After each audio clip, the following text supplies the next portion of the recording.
Magandang araw po, Sir El, at sa lahat ng listeners.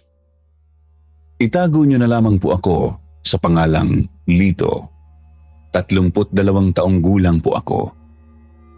Nangyari ang ibabahagi kong kwento noong taong 2019, bago pa magkapandemya. Hanggang ngayon, hindi pa rin ako makatulog ng maayos tuwing naaalala ko ang gabing iyon. Sa totoo lang, first time kong magsasalita tungkol dito, pero kailangan ko nang ilabas para kahit paano gumaan ang pakiramdam ko. Dati po akong nakatira sa isang masikip na compound sa may Pasay, malapit lang sa airport. Kaya araw-araw, ang ingay ng mga eroplano, pati na rin ang ingay ng mga kapitbahay. Dikit-dikit ang mga unit, yung tipong kahit bumahing ka lang, rinig ng katabi. Kaya talagang walang sikreto sa lugar na iyon. Ako po ay tubong Batangas. Lumuwas ng Maynila para makipagsapalaran. Pero imbis na matinong trabaho, napariwara ako at nasangkot sa maliit na nakawan. Nanekwat ako ng cellphone sa isang jeep. Nahuli ako, nakulong ng 2 taon.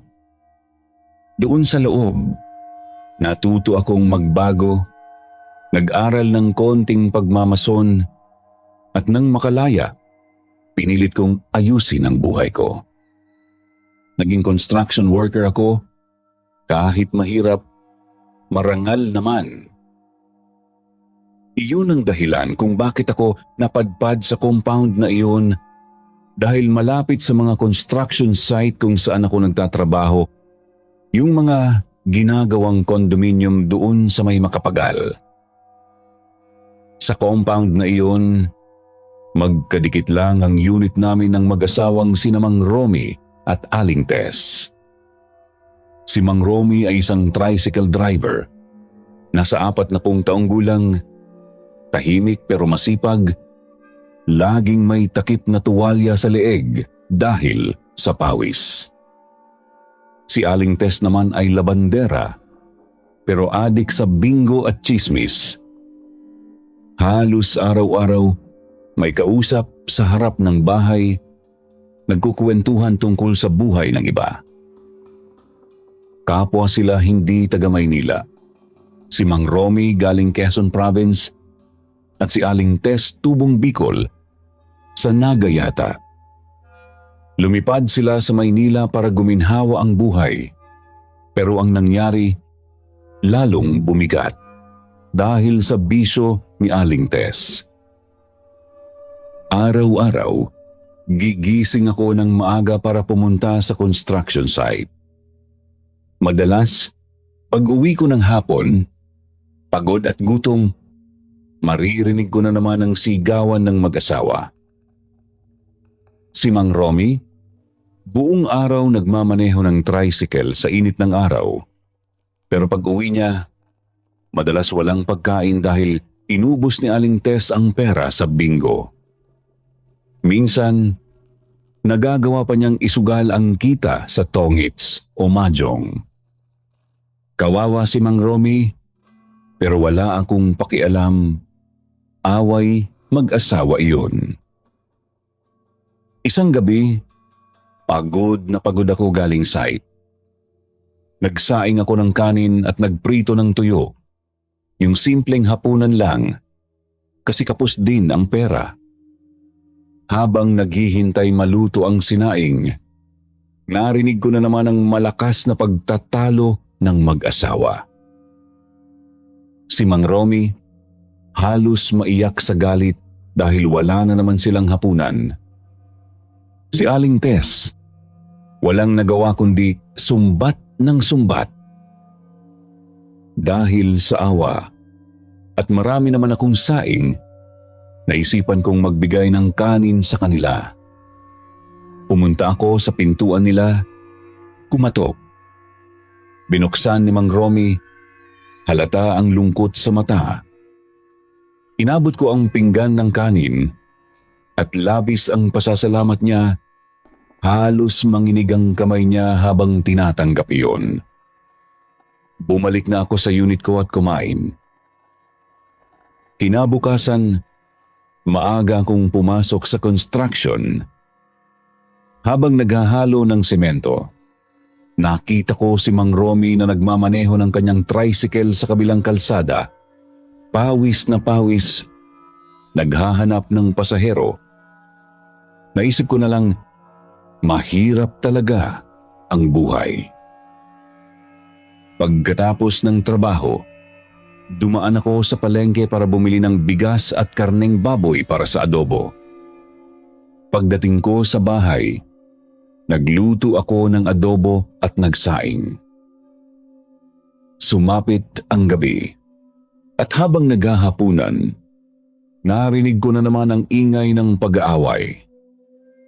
Ngunit mas malala ngayon. Nalaman ni Mang Romy na hindi lang bingo ang bisyo ni Aling Tess. Nagsasyabo na rin pala ito at pinambabayad pa ang katawan niya sa mga lalaki sa kanto.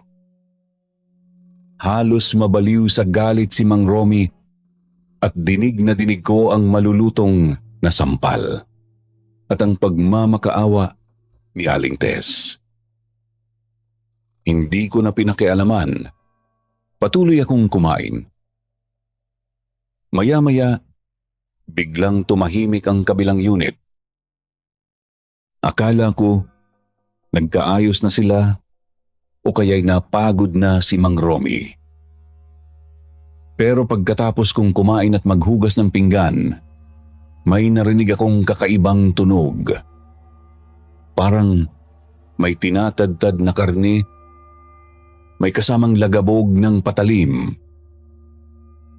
Hinayaan ko lang at natulog, pero magulo ang isip ko. Kinaumagahan, maagang maaga, may kumatok ng malakas sa pinto ko. Pagbukas ko, si Mang Romy ang bumungad, dala ang isang malaking kaldero ng naglalambot na menudo. Ngumiti siya ng bahagya, sabay abot ng kaldero sa akin bilang pasasalamat daw sa bigay kong kanin kagabi. Tinanggap ko, pero napansin ko agad ang kanyang itsura. Namumugto ang mga mata, halatang walang tulog, at ang suot niyang puting sando ay may mga bahid ng kayumangging mantsa na parabang pinatuyong dugo. Kinabahan ako, pero nagpasalamat na lang at ipinatong ang kaldero sa mesa. Hindi ko ginalaw ang menudo. May kakaibang kutob akong hindi maipaliwanag. Nagdesisyon akong hindi pumasok sa trabaho at magpahinga na lang. Habang nakaupo sa aking papag, nakita ko si Mang Romy na umalis sakay ng kanyang tricycle. Bit-bit ang kanyang helmet. Nang tuluyan na siya nga mawala, sinubukan kong pumunta sa unit nila para tingnan si Aling Tess. Wala na akong naririnig na boses niya mula kagabi. Pumunta ako sa harap ng pinto nila at kumatok ng ilang beses. Walang sumasagot. Lumakas ang kaba ko. Pumihit ako sa likod ng bahay nila kung saan may siwang na pwedeng pasukan. Gumapang ako papasok. Pagpasok ko, nagkalat ang mga basag na plato at baso sa sahig. Tiningnan ko ang maliit nilang kwarto. Wala si Aling Tess. Wala rin sa sala. Bumalik ako sa kusina. Doon, may nakita akong isang malaking sako sa ilalim ng mesa. May tagas ng sariwang dugo na bumubuo ng maliit na pool sa sahig. Nanginginig kong binuksan ang sako. Sa loob, may itim na plastic bag. Binuksan ko ang plastic at halos masuka ako sa nakita. pira-pirasong katawan ni Aling Tess. Halos tinadtad na parang baboy, may mga buto-buto pa. Napansin ko rin sa isang piraso ng daliri ang singsing na lagi kong nakikita sa kanya. Pagkatapos kong sumuka, napatingin ako sa kalan.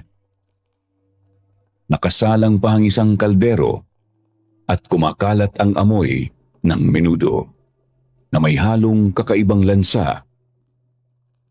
Tinanggal ko ang takip at doon ko napagtanto na ang laman ng menudo ay parte ng katawan ni Aling Tess.